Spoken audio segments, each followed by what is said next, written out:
뭐 쉬운 질문 하나 드리겠습니다. 제가 지금 새 들어 사는 집에 문제가 많이 있는데요. 냉방도 잘 안 되고 벌레도 많고 수리 요청해야 되는데 1년 전 집주인에게 수리 요청해야 됩니까? 아니면 현재 집주인에게 수리 요청해야 됩니까? 그거는 이제 왜 그렇게 냉방도 잘 안 되고 벌레도 많이 생겼는지에 대한 원인에 따라 좀 다르지 않을까요? 그렇죠. 네. 네. 그래서 그 원인은 1년 전 집주인에게 그럼 찾아가서 집 수리해달라고 해야 됩니까? 아니 예를 들어서 뭐 콘크리트나 이런 여러 가지가 냉방이 될 수 없도록 아예 지어져서 몇 년 전에 지어졌다면 그거는 전주인에게 말씀을 드려야 되는 부분이 있지요. 저는 현 집주인이 인수인계 과정에서 그런 점들을 꼼꼼하게 살펴야 된다고 생각합니다. 어찌됐건 계약관계가 완료됐고요. 마찬가지로 정권 교체가 되지 않았습니까? 그러면 현직 대통령과 정권이 책임지는 거죠. 그리고 현직 장관께서 책임지는 거지. 그럼 1년 전 여가부 장관한테 가서 왜 잼버리 준비 이렇게 했냐고 질문합니까? 그 인수인계 과정에서 오히려 장관께서 뭐 부족한 부분이 있다면 지금 잼버리 쉽지 않습니다. 혹은 이렇게 부족합니다. 라고 하셨어야죠. 그런 부분에 대해서 이렇게 책임 회피를 하신다는 게 방금 말씀하신 뭐 사과를 드렸다라고 하는 표현 자체가 무색해지는 말이라고 생각하거든요. 별로 사과의 의지가 없구나라고 다시 한번 확인하게 되는 것 같습니다. 잼버리 그럼 파행됐다고 생각하시죠? 지금 아니 저는 초기 운영에 애로가 있다라고 표현하고 싶습니다. 성공적으로 성공적으로 마무리됐습니까? 그럼? 대통령께서는 무난하게 마무리했다고 그건 말씀하셨고요. 대통령 생각이죠. 저희는 국민의 국민의 시각으로 질문드리는 그러니까 겁니다. 제가 사과드린 부분은 초기의 운영의 애로사항의 부분이 문제가 있었고 조직위 사무국에서 그 애로사항 때문에 막 뭐 입영했던 영국, 싱가포르, 미국 다른 나라 각국에 입영했던 이 청소년들이 다 그러니까 퇴장하고 중도 퇴영하고 그렇습니까?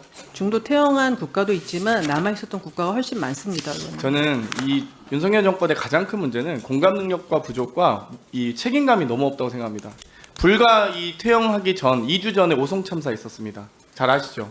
알고 있습니다. 오송 참사 나왔을 때부터 이미 폭우와 여러 가지 이 부지에 대한 문제들이 예견됐었습니다. 근데 아니 대명천지에 길 가다가 사람들이 압살을 당하고 이태원에서 아니 대명천지에 버스 타고 가다가 익사당하는 이런 나라에서 지금 이 잼버리 하나 제대로 개최하지 못해서 세계 각국의 조롱거리가 되는 것 자체가 엄청난 문제 아닙니까? 이 국익 차원에서 봤을 때는 엄청난 손실이라고 봅니다. 손해배상 청구해야 될 판이에요. 국민들께서. 국민들이 윤석열 정권에 손해배상 청구까지 해야 된다고 저는 생각합니다. 그 정도의 사안이라고 생각하고요. 사과도 지금 8월 8일까지도 지금 8월 8일 브리핑 내용 보시면 위생이 문제였다고 하셨어요. 오히려 대한민국이 가진 위기관리 능력을 보여줄 수 있었다. 저는 이게 말인가 싶었습니다. 정말. 그리고 나서 결국 예결이 8월 30일 날 예결 회의 때는 부지 선정이 잘못이라고 하셨어요? 그렇습니까? 부지 선정이 잘못됐습니까? 원래 관광 레저 용지로 하기로 세계연맹과 약속이 돼 있었지만 그 땅은 농생명 용지였습니다. 장관님 2015년 9월에 직책이 뭐였죠?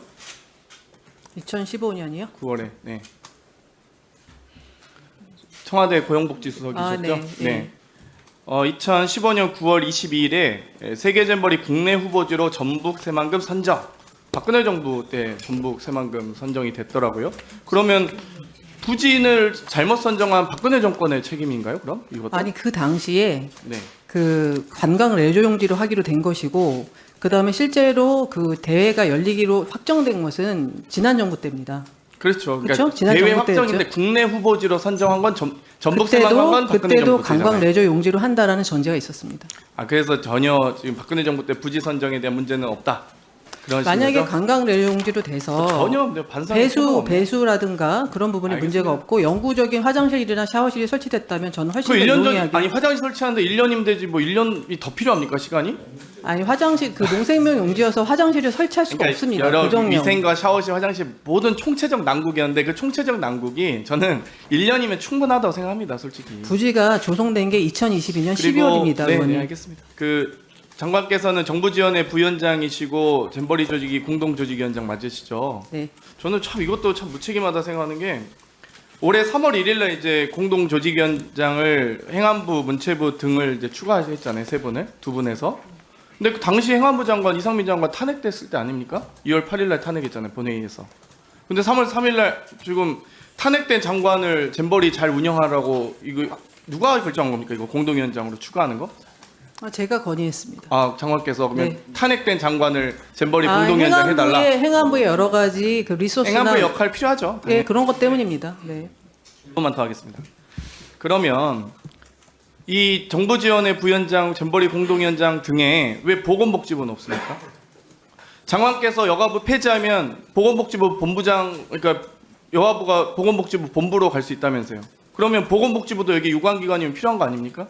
현재 왜 필요 없을까요? 아니 폐지되지 않았잖아요. 야당의 반대로 지금 그렇죠. 폐지되지 않고 네. 있죠. 폐지될 수가 없죠. 네, 저희는 반대하고 있으니까요. 근데 그러면 여가부에서 그러니까 주무부처 장관이시고 여가부라는 주무부처가 있고 또 국무위원인 자격임에도 불구하고 잼버리 이만큼 파행시키는데 보건복지부에 본부 가면은 보건복지부에서 이만큼 신경 쓸 수 있습니까? 가정을 전제로 어느 정도 더 예, 책임질 수 알겠습니다. 있는지는 말씀드리기 좀 어려울 것 숙소 같습니다. 외부 숙소에 7월 30일부터 8월 10일 13일간 계셨죠. 네? 8월 10 외부 숙소에 그 생태 탐방원에 언제부터 언제까지 계셨습니까? 8월 1일부터 8월 8월 8일, 1일부터 계셨습니까? 8월 8일까지입니다. 31일부터 돼 있는데 근데 그때 신변 위협을 받아서 거기 있으셨다고 하셨더라고요. 4일부터 신변 위협이 있긴 했습니다. 네, 네. 그거는 처음에 제가 신변 위협도 없는데 그냥 생태 탐방원에 계셨던 거네요. 그거는 예약된 대로 제가 갔을 뿐입니다. 3일날 현장에 좀 잘 지켜봐라고 3일날 지시를 하셨다면. 아니 제가 현장에 있었지 그러면 어디 있습니까? 거기도 부안군입니다. 여가부 장관께서 제대로 신경 안 쓰셨다는 얘기예요. 그렇지 않습니다, 의원님. 예, 정리해 주시죠. 네, 다음은